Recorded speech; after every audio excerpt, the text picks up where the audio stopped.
Agora uma aventura num dos lugares menos conhecidos da América do Sul, bem perto do Brasil. A nossa equipe percorreu a região conhecida pelas montanhas coloridas, cactos gigantes e um deserto a perder de vista, onde em vez de areia só existe sal. O branco que se estende pela planície parece não ter fim. E tudo isso é sal. Sal em estado bruto que forma um dos maiores desertos do mundo. A poucos quilômetros do deserto de sal surge um cenário bem diferente: montanhas coloridas, desenhadas pela natureza. E o mais incrível, essas paisagens que parecem saídas de um filme de ficção científica estão em um país vizinho ao Brasil. Estamos no extremo norte da Argentina, em Jujuy, uma das menores províncias do país, quase na fronteira com a Bolívia. Um lugar onde a altitude varia muito e a temperatura também. Chega a 35 graus nos lugares mais baixos e cai até 20 graus abaixo de zero na região mais alta. Este lugar onde eu estou agora também é um deserto, só que em vez de areia é formado por sal. É o mesmo tipo de sal, olha, o mesmo tipo de sal que a gente consome em casa, só que em estado bruto. O que impressiona aqui é a quantidade. Essa imensidão branca se estende por 6.000 quilômetros quadrados. É o segundo maior deserto de sal que existe no mundo. Hoje parece um oceano congelado. Milhões de anos atrás era um imenso lago de água salgada. Por causa da variação de temperatura e do clima extremamente seco, a água da superfície secou com o passar do tempo. Sobraram as imensas crostas de sal, mas a água salgada continua aqui, debaixo de nossos pés. Para se caminhar nesse deserto de sal é preciso saber muito bem onde se pisa, porque embaixo dessa camada existe uma lagoa onde, em alguns pontos, a profundidade chega a 120 metros. A espessura dessa camada varia muito. Pode ser de apenas um palmo, que não suportaria, por exemplo, o meu peso, e pode chegar também a mais de 2 metros. Como aqui, por exemplo, olha. Aqui foi retirada uma quantidade de sal e dá para a gente perceber que é um lugar seguro para se caminhar. A reserva de sal é explorada por empresas particulares. A riqueza visível é o sal. Amontoado por retroescavadeiras, se transforma em pequenas montanhas espalhadas pelo salar. O deserto de sal também é rico em lítio, um elemento químico que está contido na água salgada e é usado na fabricação de pilhas e baterias. Todos os dias, caminhões saem carregados, levando o sal e o lítio em estado bruto para as indústrias. No lugar onde existe matéria-prima de sobra, o sal é utilizado para tudo. Por exemplo, para se fazer uma escultura de lhama ou, muito mais do que isso, construir uma casa inteira de sal. É essa aqui, olha. Essa casa tem 200 metros quadrados de construção e foi feita todinha de sal. Esses blocos são presos um ao outro por uma liga, que nada mais é sal e água. E o bloco, naturalmente, é todinho de sal. Essa casa foi projetada originalmente para ser um restaurante. Ali dentro, todas essas mesas também são feitas de sal. Só que este restaurante nunca foi inaugurado.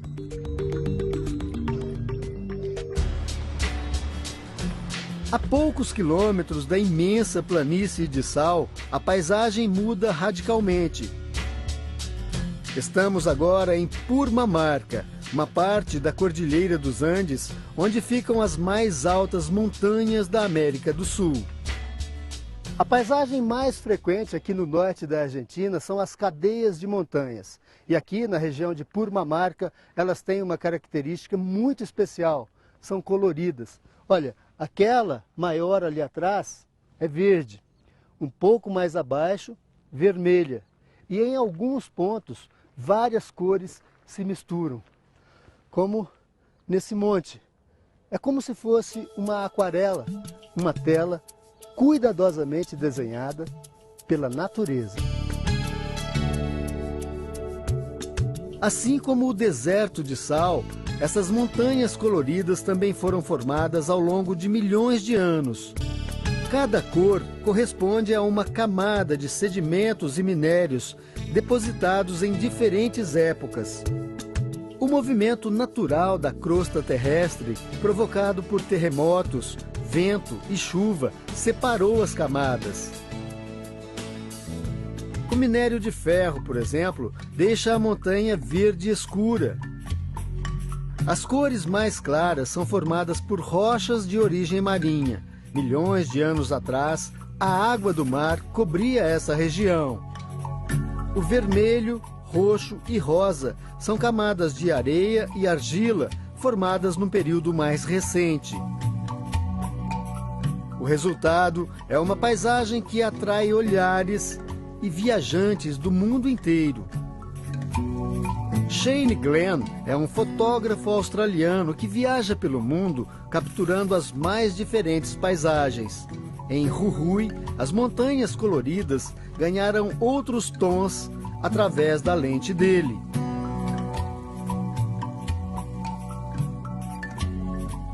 Se tem as andares aqui, tudo é um personagem, é um playground para mim.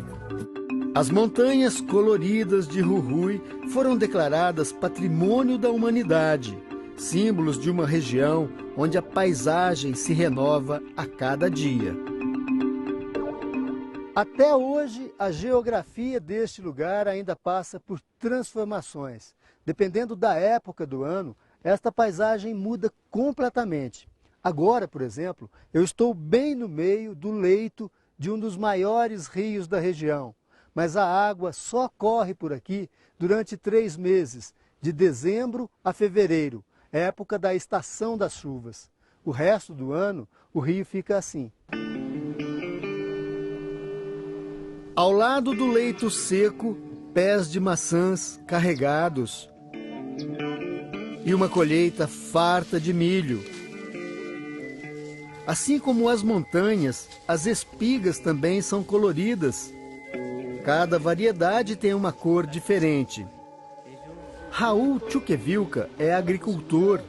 Ele diz que a terra é fértil justamente porque é rica em minérios. Também se traduz na variedade de produtos que temos. Os mesmos minérios que deixam as montanhas coloridas ainda proporcionam outra vantagem: dispensam o uso de agrotóxicos.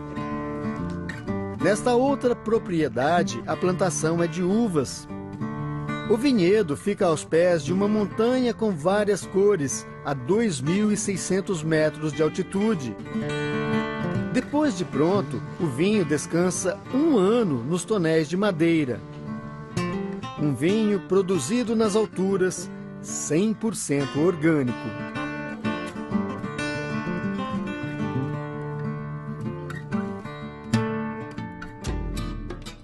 As estradas nas montanhas são cheias de curvas. Elas levam ao lugar conhecido como Vale Escondido. O nome é pela dificuldade de acesso. A temperatura média é de 5 graus no verão e 5 abaixo de zero durante a noite. Para se proteger do frio, os moradores constroem as casas com paredes bem resistentes. O segredo para que essas construções resistam ao tempo e às condições extremas de temperatura está bem aqui, olha. É o material usado para se fazer os tijolos. Na verdade, são blocos feitos basicamente com isso aqui: terra, pedra, água e capim. Olha, muito capim. O capim é usado para dar uma liga, para evitar que os tijolos se desmanchem. Depois de prontos, eles ficam assim. Bem pesados. Pesam entre 15 a 20 quilos. São muito resistentes também. Já a madeira usada nas construções vem daquela vegetação, olha. São os cactos gigantes. Só existem nesta região da Argentina. Os cactos gigantes são uma das poucas fontes de madeira nesta região seca, por isso quase desapareceram. Para proteger a espécie, o corte dos cactos verdes foi proibido por lei. Hoje a madeira só pode ser retirada dos cactos secos. A proibição deu resultado. Em alguns lugares, os cactos gigantes voltaram a dominar a paisagem. Caminhar no meio desses cactos exige muito cuidado, porque se tropeçar, se escorregar aqui, não tem onde se apoiar. Olha o tamanho dos espinhos. Ai! Olha só o que eu falei. Machuquei o dedo. Olha o tamanho do espinho desse cacto. E alguns são gigantescos, olha. Esse ultrapassa os 5 metros. E aqui a gente encontra árvores ainda maiores. Vendo aqui, olha só o tamanho desse. Seguramente tem mais de 10 metros, um cacto com cerca de 300 anos de idade. O maior cacto é o que tem também o maior número de braços. 49, de acordo com a bióloga Gabriela Lamas. Está a morir? Claro, está por morir. Ela explica que o cacto centenário está doente e só não foi derrubado pelo vento ainda por causa das raízes que se estendem por muitos metros abaixo do solo. O cacto gigante não é a única espécie protegida nesta região. A vicunha também entrou na lista de animais criticamente ameaçados de extinção. A vicunha tem a lã bem curta, extremamente fina e muito preciosa. Uma blusa de lã chega a custar até $2.000. Por isso, ela foi tão caçada. Hoje, abater uma vicunha é um crime grave na Argentina, punido com prisão. Durante uma semana, só avistamos algumas vicunhas nas montanhas. Em compensação, é muito fácil encontrar um bicho que é um parente próximo delas, as lhamas, que estão em todos os lugares. Domesticada pelos índios séculos atrás, a lhama ainda é fundamental para as famílias que vivem aqui. Além de transportar mercadorias, ela ainda fornece lã, leite e carne. A mesma carne que Brígido Chaves e a mulher dele estão cortando agora. O casal tem 10 filhos.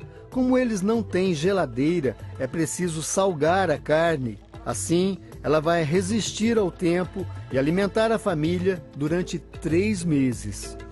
Quanto tempo podem guardar? 2 meses ou 3 meses. 2 meses ou 3 meses? O pai de Brígido é seu Narciso. Ele tem 67 anos. Nasceu nestas montanhas e desde criança pastoreia as lhamas.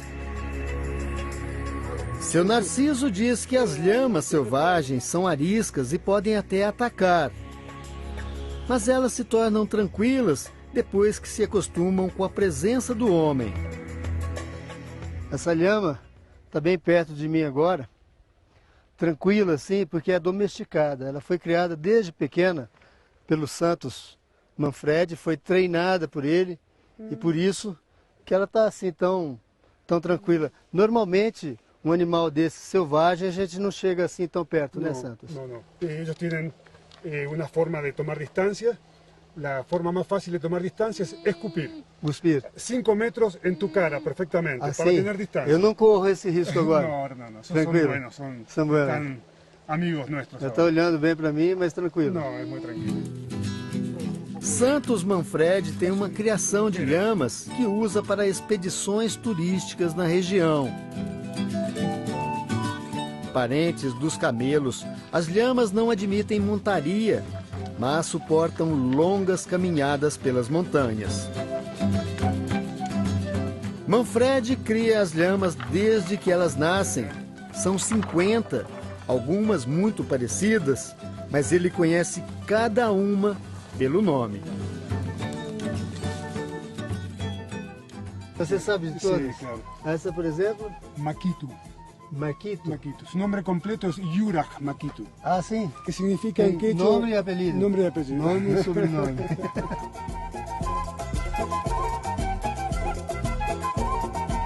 Lhamas, vicunhas, cactos gigantes, desertos de sal e montanhas coloridas. Um mundo fascinante e desconhecido, bem pertinho da gente.